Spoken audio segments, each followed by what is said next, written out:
பிஸ்மில்லாஹிர் ரஹ்மானிர் ரஹீம். திரு ஃபைசுல் ஹபீப் ஹாஜா ஹபீபுல்லா ஷா அலைஹி ரஹ்மா அவர்கள் அருளியது. அத்தியாயம் 16. இமாம் ஃபஹ்ருத்தீன் ராஸி அவர்களுக்கு ஹஸ்ரத் இப்னுல் அரபி ரஹ்மத்துல்லாஹி அலைஹி அவர்களின் அஞ்சல்.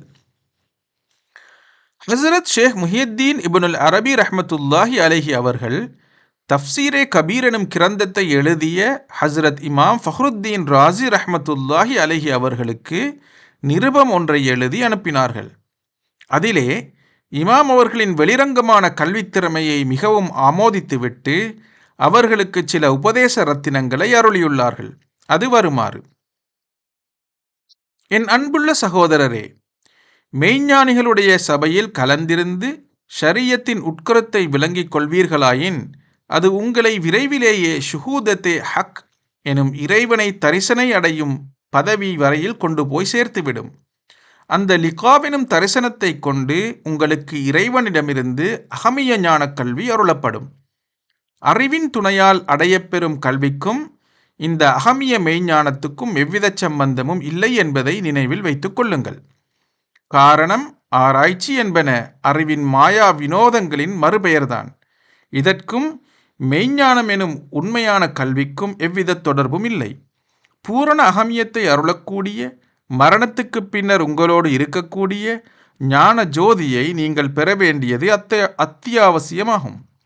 ஞான ஜோதியானது அல்லாஹு தாலாவின் புறத்தால் காட்சியாகவும் கொடையாகவும் அருளப்படும் கல்வி என்பதை உணருங்கள். இந்த கல்வியை தவிர்த்துள்ள சகல கல்விகளும் அவற்றின் பலாபலன்களும் மனிதனின் இவ்வுலக வாழ்க்கை சம்பந்தப்பட்ட வரையில் மட்டுமே பயன்படுவதாக உள்ளன.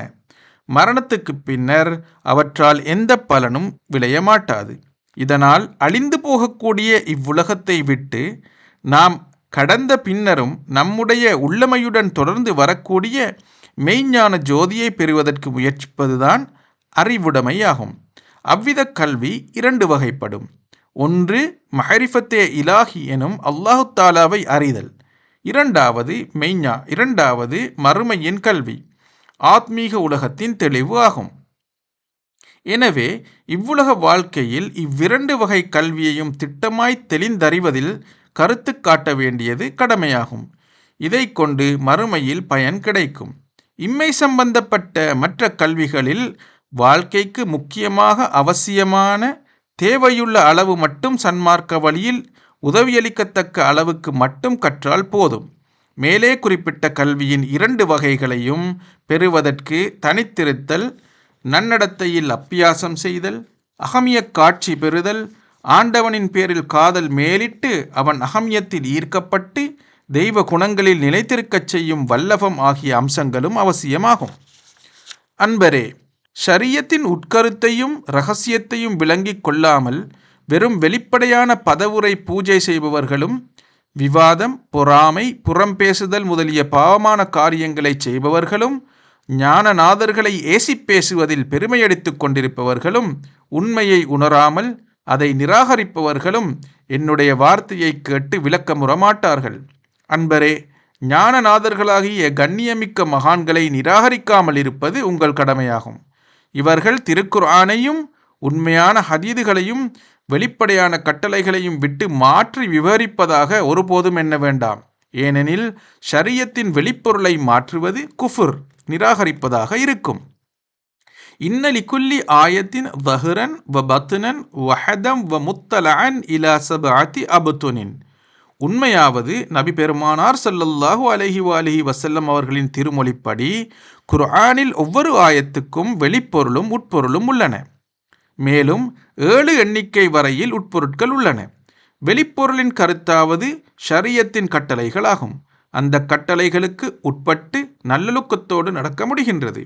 உட்பொருள் என்பதன் கருத்தாவது அகமிய மெய்ஞான இரகசியங்களாகும்.